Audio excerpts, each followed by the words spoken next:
Hi, I'm Lisa and welcome to my channel, The Southern Seamstress. I hope everyone's been doing well since my last video. Here in Central Arkansas, we did get a nice snow, about 8 to 10 inches, about a week ago, and it made everything look really pretty and sparkly. But now all the snow's gone, but we still have some very cold temperatures. In today's video, I'd like to share 9 patterns that I'd like to make in 2025. Now last year was my first year to do a Make 9s video, and before I get started on my plans for 2025, I wanted to let you know how I did for my 2024 Make 9. For that challenge, I had chosen 3 outerwear patterns, 4 top patterns, 1 skirt pattern, and 1 dress pattern. Now I started out the year doing really well. I think I had 3 patterns made up in the first 4 months. So I felt like I was on track to getting most of them completed. But then I got busy making a lot of items for my gift idea videos. I made a lot of items for Operation Christmas Child. And then at the end of the year, I was making Christmas gifts. So at the end of 2024, I only actually got 4 of my Make 9 patterns made. So of those 4 patterns, 2 were outerwear or cardigans, 1 was a sweatshirt top, and 1 was a tiered skirt. So after reviewing my 2024 choices, I really put a lot of thought in what I wanted to do for 2025. And I decided that because I had built up quite a stash of winter and summer fabrics, that I wanted to concentrate on getting some of the fabrics that I'd already purchased made up. So basically what I've done is pull 9 fabrics out of my stash, and then I've looked through my patterns that I already have and kind of match those up. So I'll put up on the screen a photo of the 9 patterns I've selected so you can kind of follow along as I go through them. And I'm just going to go through each one briefly, not with a lot of detail. I don't want the video to be extremely long, but I'm just going to tell you what pattern is and what fabric I'm going to be using. Last year I had purchased some real pretty floral corduroy fabric from an Etsy seller. And this is a piece of it. I just love the colors in it. I love all the rose and the sage green, and then it's got a little bit of a pale pink kind of ivory background. I originally thought I would use Style Arc's Logan Jacket pattern, but then I decided I wanted a more fitted style jacket. So I've decided to go with the Itch to Stitch Atenas jacket. Now the Atenas jacket is sort of a traditional jean style jacket, that has a lot of top stitching. It has the banded bottom, collar, and cuffed long sleeves. I think this corduroy fabric will be really cute in this pattern, and I'll tell you right now, this is one pattern that I will complete on this year's Make 9 because I've actually started making this jacket and I'm about, I'd say 75% done with it. It is a pretty time-consuming jacket, so I'm kind of glad I'm getting that out of the way at the very beginning of the year. So that's number 1 on my list. Now the next 3 patterns on my 2025 list are actually ones from my 2024 list that I didn't get completed, but that I really still want to do. And the first one of those is another Itch to Stitch pattern. It's a zip-up hoodie pattern, and I'm not sure if it's pronounced Nazare or just Nazar, but it's a really cute hoodie. I really like the detail of the front of the hoodie where the front yoke kind of comes down into a V, and then the pockets kind of form a V going up. For this pattern, I plan to use this real soft sweatshirt fleece that I got last year, maybe the year before, from Sewing Studio. I really like this. It's very squishy. It's kind of a dark taupe, but it's got a little bit of black going through it, and I think they called it like chai latte or some color like that. So I've got the fabric already, and I've also, when I got the fabric, I purchased a zipper that would match really well. Now this pattern and the next one I'm going to talk about both have separating zippers, and I have never put in a separating zipper like with a jacket. So I think that's one thing that kind of kept me from getting those projects done last year, because I know I really want to sit down and take my time with those and make sure I get them done correctly. So that was the Nazare or the Nazare zip up hoodie from Itch to Stitch. So the second pattern I'm repeating and keeping on my list for 2025 from 2024 is a vest pattern called the Hathor vest by I Am Patterns. Now this is a really cool vest pattern. It has several different options for the neck and for the pockets and for the front closure. You can put a hood on it or a banded collar or no collar. I think I'm going with the banded collar.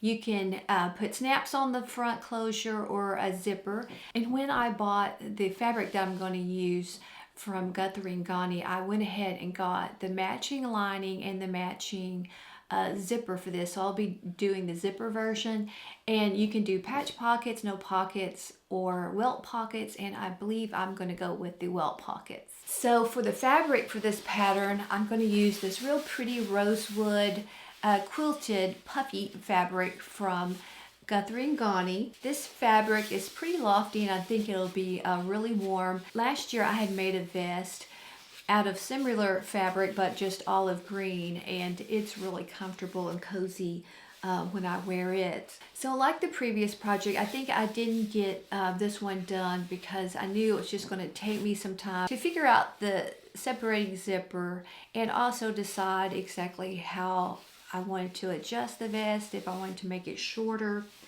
And then I've only sewn with this type of puffy fabric that one time when I made the green vest, but it was a real simple vest. It didn't have a zipper or snaps. So this will definitely be on my list for this year. Now I don't know if I'll have time to make up the hoodie and the vest this winter, because I know spring will be here in just a few months. So I probably will choose one to make now during the cold weather and then save one for this fall. Now the last pattern I decided to include from 2024 is the Olivia blouse by Atelier Jupe.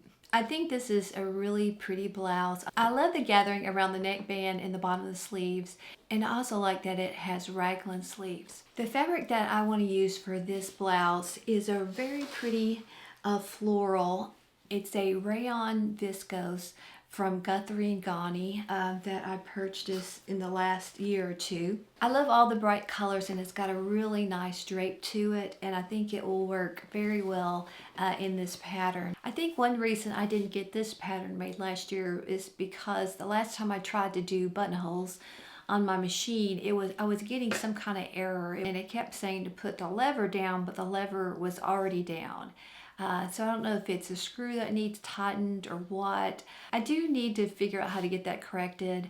There's not a sewing center where I live that carries Janome, and I have a machine that is extremely heavy. So I kind of need to get it figured out on my own. I'm sure it's nothing that difficult. It's just something I just keep putting off. But for some reason, if I can't get that working soon, I can always use my old Singer sewing machine and do some buttonholes with it. One piece of fabric that I really want to get made up this year that I've included on my Make 9 list is this lovely floral print from Mood Fabrics. Now this is a linen rayon blend with a little bit of stretch to it. It's not a lot of stretch, but just a little bit.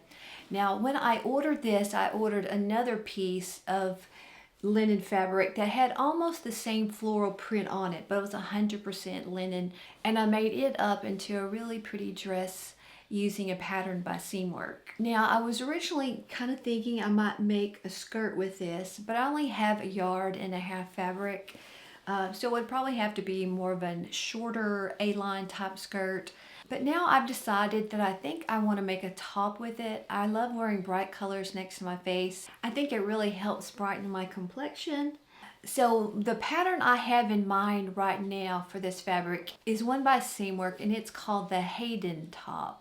Now when I first joined Seamwork Patterns a couple years ago, this pattern was one of them that first caught my eye, and I've never gotten around to making it up, but it's got some really cute details that I like. I like the way the bottom is finished out with a band, and that it's got some princess seams going up the front. And then I also like the little button and loop closure on the upper back neck section to get it on and off. So that's the pattern I'm thinking of right now to use this floral linen. I want to try to use a pattern that doesn't break up the design too much, you know, don't chop it up. I don't want to have a placket down the front or a seam right down the front. Now this does have princess seaming, but the front center section is solid. So I'm thinking it will look good in this pattern. Now, I may decide to use a different blouse pattern, but I will definitely be using this fabric. Last year, I purchased several pieces of floral cotton lawn from Minerva, and I really want to get those fabrics made up. I really like the softness and drape of cotton lawn. So one of the pieces of cotton lawn that I purchased is this real pretty rose floral print. I love the roses on the print, and I love this kind of dusty teal green background. Now I have another floral print from Minerva that I also want to use this summer. It's just a little bit more green than blue, and it has this pretty lavender and purples in it. So for one of those fabrics, I'm thinking about using Style Art's Verona blouse pattern. The pattern kind of looks like you took the Hayden and the Olivia blouse and put those together, because it's got the little banded round neck that has the gathers in it with the raglan sleeves, but it's got the banded bottom kind of like the Hayden had, and it also has the button and loop closure on the back neck area like the Hayden had. They suggest silk rayon or cotton for this blouse, so I think the cotton lawn will work really well. I think this blouse would be pretty quick to make up. It doesn't have any darts that you have to adjust for.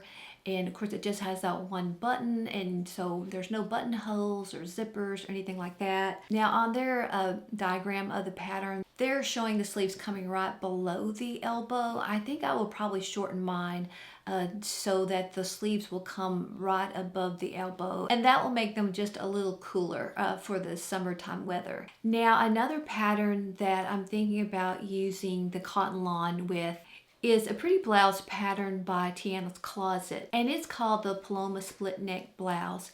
Now this is a free pattern. I wanted to include at least one free pattern on my Make 9.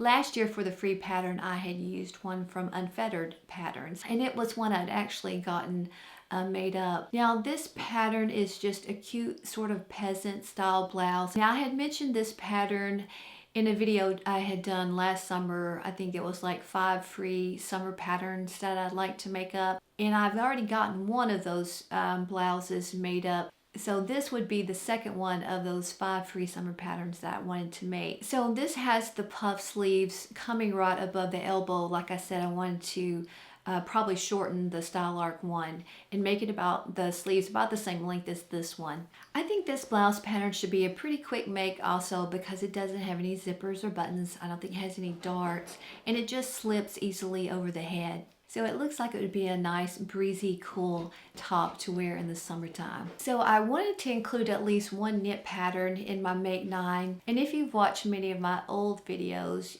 you know that I enjoy making a cute color block t-shirt. So I looked back at all the t-shirt patterns I have that work well for color blocking. So I decided that I would like to make another Discoverer tee by Ellie and Mac. I had made one a summer before last, and I really liked it. I think it had some bright pink on it. I think it turned out really cute, but I probably don't wear it as much as some of my other t-shirts, because when I was making it, the fabric that I used for the body I didn't have a lot of, and I had to make it quite a bit shorter. The pattern is actually really long. I would still shorten the body of the t-shirt, but I wouldn't shorten it quite as much as I had to because I had that lack of fabric. I think the one I made comes just right over the waistband, and I would like it to hit a couple of inches longer. I guess the thing I like best about this certain color block t-shirt is the curved front yoke and back yoke.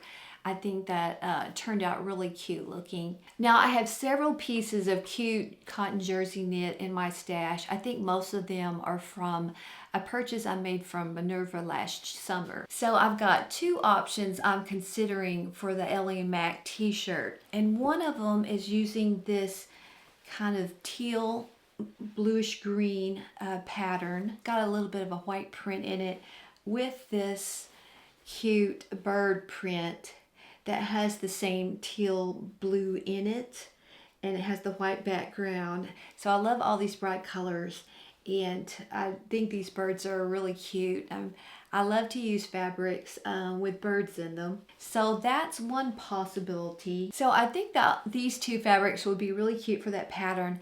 I would just need to decide which one to use for the body and which one to use for the top part of the t-shirt. Now I have another cute option also from Minerva, and it's this cute kind of print with these little smudge circles on it.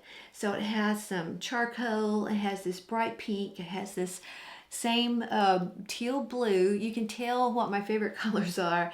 It's got a little bit of lime green, and it has a cream background, but it has white also in it. So you could coordinate it with something that had white or cream. And when I had made my order, I had ordered this solid pink, hoping that it would match one of the other pattern knits that I had gotten. And I think it goes well enough with this. I think the pink in the pattern is just slightly brighter, but I think they go well enough together. So for one of these coordinating knit sets, I will be making the Discover tee, and then I'll use the remaining fabric in another color block tee. So that gets us down to number 9 of the Make 9. So if you look at the photo on the screen, you'll see that it doesn't show a garment. This is actually going to be a birthday gift that I'm making my twin daughters. I will say that this is going to be a bag pattern. It's a pattern that I recently purchased from an Etsy seller, but I don't want to say exactly what kind of bag it is, and I don't want to show the fabric, but the fabric is going to be some that I've purchased from Spoonflower Fabrics that kind of matches their personalities or their interests. So their birthday is February 18th.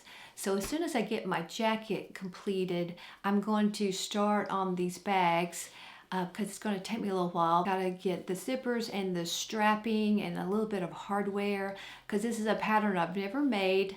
But once I get the bags made, I will put them in a video, and then once I give them their gifts, then I'll go back and put the actual picture of the real bag on my Make 9 board. So that does it for my Make 9 2025 goals. I'm really hoping and believing that I will do better this year than what I did last year, especially since I'm already making one of them, and then the gift I have to get made by the middle of February. So I think I'm going to do much better this year. So I really appreciate you dropping by, and I really hope you enjoyed the video. And if you did, I would love for you to give me a thumbs up. And if you haven't subscribed already, I would love for you to hit that subscribe button. So until I see you in my next video, take care and happy sewing.